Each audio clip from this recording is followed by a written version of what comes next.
Nous méditons l'Évangile selon saint Luc, chapitre 12, verset 13 à verset 21. Ce que tu auras accumulé, qui l'aura?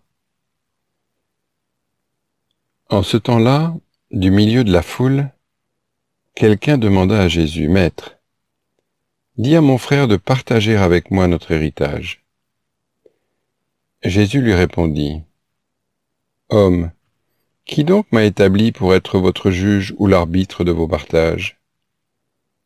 Puis s'adressant à tous, « Gardez-vous bien de toute avidité, car la vie de quelqu'un, même dans l'abondance, ne dépend pas de ce qu'il possède. »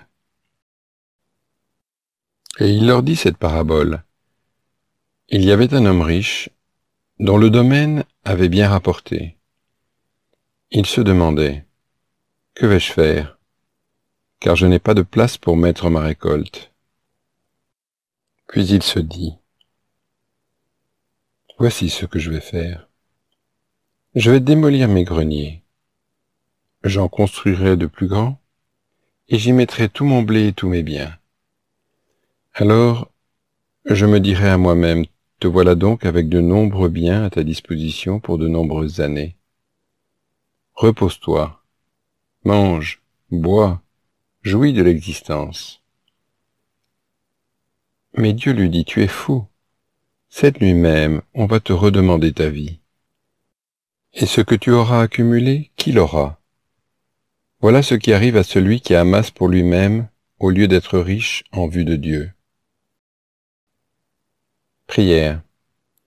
Seigneur Jésus, me voici pour prier, tu es présent, tu m'entends, tu me vois. Fais que j'écoute ta voix aujourd'hui. Demande. Que tu sois ma seule richesse, Seigneur. Réflexion. La vie de quelqu'un, même dans l'abondance, ne dépend pas de ce qu'il possède. La Bible présente l'argent comme l'une des grandes idoles que l'homme peut se faire. Le veau que se construisent les Israélites dans le désert est d'or. Et lorsque Jésus affirme que nous ne pouvons pas servir deux maîtres, il oppose Dieu à l'argent. Le mécanisme de l'idole est de remplacer Dieu. Dieu est celui qui peut tout et en qui nous mettons notre confiance. Il est aussi le but de notre vie. L'argent peut facilement prendre sa place et devenir un faux Dieu dans notre vie, notre garantie, voire notre but. Il est plus facile de se fier à un compte en banque que l'on contrôle qu'à un Dieu vivant qui nous surprend continuellement. Point numéro 2. Et ce que tu auras accumulé, qui l'aura? Qui de nous n'accumule pas? On accumule pour se sentir sûr. On essaie de combler notre manque de richesse intérieure par des acquisitions, nous préférons l'avoir à l'être. On accumule toutes sortes de choses, certains de l'argent, d'autres des vêtements ou des meubles, des souvenirs, des livres.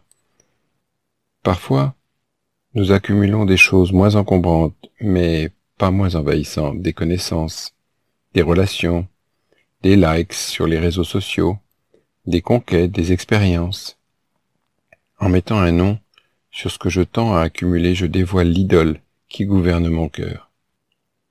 Le faux Dieu, qui cherche à prendre la place du vrai Dieu en devenant ma sécurité, ma garantie. Là où est ton trésor, là aussi sera ton cœur. Numéro 3. Jésus nous offre une piste pour remettre les choses à leur place. Il le fait de manière délicate avec une question. Et ce que tu auras accumulé, qui l'aura? Le critère que Jésus nous propose est ce qu'il aura. Qui en profitera?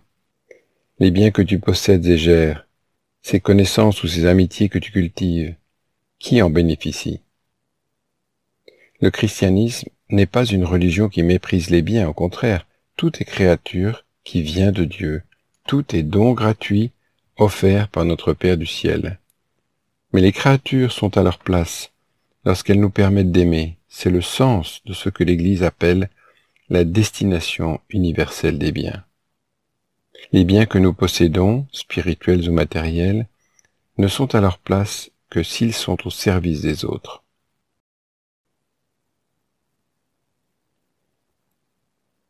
Dialogue avec le Christ. Merci mon Dieu d'être ma vraie richesse, celui qui donne tout son sens à ma vie.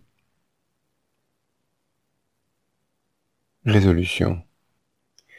Discerner comment je peux mettre mes biens et mes talents au service de mes frères.